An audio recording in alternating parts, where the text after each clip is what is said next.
We're at the Symphony. We're at Heinz Hall. Mason Bates is here. Welcome back to Pittsburgh, having just seen a little of the rehearsal. It's a triumph. It really looks fantastic. It's a sound fusion. It's Philharmonia Fantastique. Bravo, Mason Bates. Thank you. This piece has been about 4 years in the making. Pittsburgh Symphony Orchestra was one of the co-commissioners of a new guide to the orchestra. It uses an animated film to take a sprite, a magical sprite, inside the instruments of the orchestra. So it's kind of a concerto for orchestra while you go inside all the instruments, or many of them. And, it ultimately is a story of the different instruments of the orchestra, the different families, overcoming their differences and unifying. So it's really unity out of diversity. Is it now your most performed piece? Astonishingly, it is. And I said it just because normally your shorter pieces like Mothership might be easier to do. But this piece, being about a half an hour with an animated film, has really taken off. And I guess when I created it, my kids were younger. They were like, maybe 8 and 10. And I always felt like they needed a kinetic, exciting guide to the orchestra without anybody talking or explaining anything. So you learn about what a valve does on a brass instrument, or what the string harmonics are all about, just by watching. There's a little spirit of what? Peter and the Wolf, Young Person's Guide to the Orchestra, Fantasia, it's all kind of wrapped in there. Yeah, there's also definitely a spirit of Ravel. Ravel has so many pieces like Les Enfants Les Sortilèges or Mother Goose Suite that are serious pieces, but they use orchestration to conjure this world of wonder for all ages. So I really want this piece to be appreciated by anybody. Even my brother, who loves music but didn't grow up playing, might pull something away from this about, hey, I didn't know how a timpani has a pedal. Yeah, it has a pedal. It's called tuning. Has it been played everywhere with the commissioning organizations? Are we the last to have it at Heinz Hall? Yeah, due to the great COVID reshuffling, everything got scattered in the wind, and it's been played probably 100 times the past 2 years. And Pittsburgh, just hearing this orchestra play is always such a dream for me. There's every section of it, the brass, I love how the percussion play like on top of the beat. It's just a phenomenal group. It's a world-class orchestra. Everybody here knows that. But it's nice to be reminded of that when I come back through.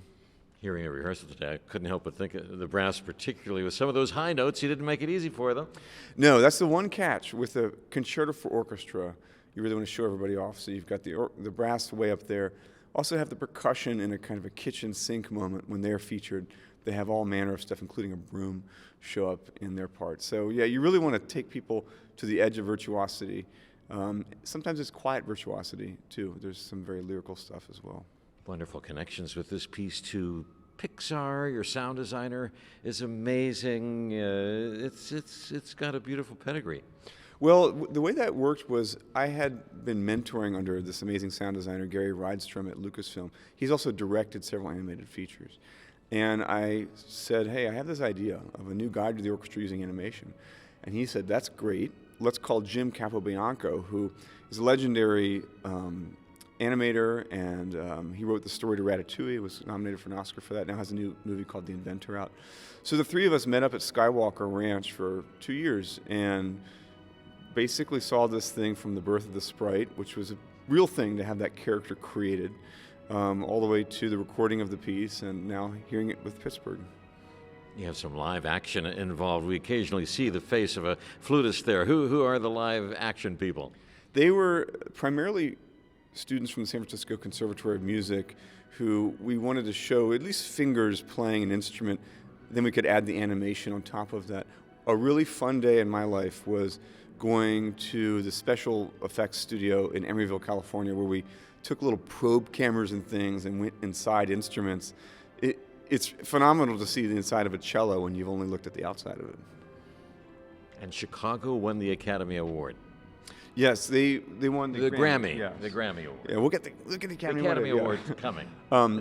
The piece won for Best Engineering, which was really well deserved because we had to record this thing during COVID, and all the distancing, the protocols, and then it was all kind of put together in the studio. So you can find that on Spotify or Apple Music. It's recorded on Sony Classical. And there's also the film itself. You can find it on Apple TV. So great to think of young people getting to the orchestra through seeing it at a Schooltime concert or coming tonight at 7 o'clock. Well, the piece is a kind of a gateway. There are all these little Easter eggs in it, like I mentioned, the valves or the harmonics. On the other side of that gateway, we built a whole website called spritesworld.org, and it's a digital resource for teachers, was supported by some really wonderful people, including the Heinz Foundation. And that is used by schools to kind of build upon all the excitement that hopefully the film will engender in kids. We love that Heinz Foundation connection. You know, it's Pittsburgh and Teresa Heinz, and you're an award winner, yes? I am. I was really grateful to receive a Heinz Award years ago and just came back recently for their annual meeting. A really incredible group of people. You always talk to the most interesting people at those meetings. I think John Harbison came back, too. We had him as Composer of the Year. It's nice that those connections continue with Pittsburgh. Yeah, I mean, you know, the cultural scene here is phenomenal, and it's also great on a day like today. You can actually get on a boat from downtown and go out in the water. I mean, it's a really stunning city. And Teresa Heinz, she's a legendary figure in Pittsburgh, and of course the senator, but we don't see her really all that often. She's not at the Giant Eagle shopping for groceries too much. What's she like to work with? Well, Ms. Heinz has always been so interested in my family, my kids. She always asks about them. I think she has a real passion for education and bettering the world, whether it be through environmental initiatives or educational initiatives. So she's a phenomenal person, and both incredibly kind, and you can also tell she's quite steely. You know, she's someone who knows how to make things happen. Other connections to Pittsburgh, you're working on an opera, The Adventures of Kavalier Clay, with Michael Chabon, who grew up here. Yeah, you know, Michael Chabon wrote one of the great American novels, The Amazing Adventures of Kavalier and Clay. It's an opera that I'm creating for the Met, and it'll open in 2025 there. It's about these Jewish immigrants in 1940s New York trying to make money to save their family back in Europe, and they go into cartooning. So you've got World War II, you've got this incredible immigrant story, you've got a love quartet, and you have comic books and superheroes. So a fascinating milieu to set to music, a lot of big band in that piece, and of course when they draw, it goes into a kind of electronic superhero world. And will it be completely different than Steve Jobs, your previous operatic success? Well, on the surface it will be, because it's mixing worlds of World War II, New York in the 40s, so lots of swing, and then superheroes. Under the surface, there are always elements of my storytelling, I guess, that relate to each other. I love the workshop. I love where people go into the creative space. So Steve Jobs, my opera, The Revolution of Steve Jobs, is set, it opens in a garage. A lot of the setting is in the workshop of tech visionaries. Amazing Adventures of Kavalier and Clay shows them a lot of times in their drafting room, drawing and writing. So I love the creative space, whether it be technological or old-fashioned comic books. Have you had a chance to talk to Michael about his Pittsburgh connections? You know, he worked at Jay's bookstall just down the street from WQED, where he was a clerk, and Jay Dantry, who owned the bookstall, loved having him there. Oh man, I would love to hear those stories. Michael definitely, I stay in touch with him a little bit about the opera. You know, he's a master of the universe, working in Hollywood, doing all kinds of things. So he'll probably get a little more focused on this when we get closer to the Met. But man, I love the novel Mysteries of Pittsburgh. What a phenomenal piece of writing. What are you up to now? Kennedy Center still? The Kennedy Center relationship always continues, but the official appointment ended in 2020. I'm writing a new piece for the extraordinary group Time for Three. They're like a string trio that plays with orchestras. And I'm really the big project is orchestrating the opera. I've got to get that kind of finished in time for debuting next fall at Indiana University, which is going to give us the first performances.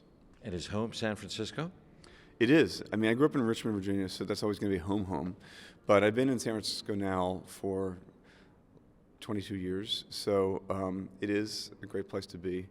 I do think the elements of tech and creativity that are out there probably have some impact on my thinking. But man, I do miss seasons, so I love coming here at any time to see the leaves and whatnot. The hills are somewhat similar. It's just we're not by the bay. Yeah, You know, right. we don't have the trolleys that we used to.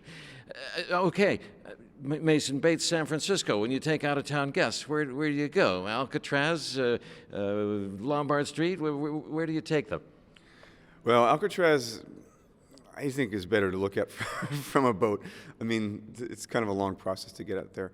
I love going hiking. I love going to the beach. You know, when you've come that far across the country, you really want to go to the ocean. There was some amazing wave watching recently. We had some huge swells. So there's one spot, the Mavericks beach break, shore break, surf break, that gets about 60-foot waves. So that's pretty exciting. I tend to go there. Half Moon Bay is my poison of choice. Mason Bates, San Francisco, City Lights bookstore, coffee shops, the Trieste. Where do you take them? City Lights is pretty cool. I like to go up into North Beach. There's a place, it sounds so random, but there's a place called Tony's Pizza where they do what they call the Bible of Pizza, which is they recreate pizza from every city. So they're literally like making a Detroit pizza. They're making a Sicilian pizza. They're doing all this stuff. So that's a fun spot to go to. You do have to pick your times, though, because like anywhere in California, if you go at the wrong time, you can be spending more time in the car than in the city. How about the trolleys? You have to go up and down the hills, yes? Yeah, I've only done that once or twice. No. Yeah, they look cool. It's kind of cool when they go by you when you're having a conversation, but I haven't really jumped on them too often. And the conservatory? Are you still teaching there? Yeah, I have a couple students at the conservatory. It's a phenomenal, growing institution that's become a really important part of the cultural life out west. Really forward thinking, and I love going to the opera. I love going to the symphony. There's some really great top shelf music making out there. Mason Bates, don't be a stranger. You are our composer of the year. You've written music for the Pittsburgh Symphony Orchestra, involved with this piece, the Philharmonia Fantastique. We're claiming you for Pittsburgh, you know. Hey, I'll take it. I love coming here. Always have a great time, and like I said, whether it be catching a game or catching a concert, it's a great sound. All the best to you, Mason. Thanks a lot. Thank you.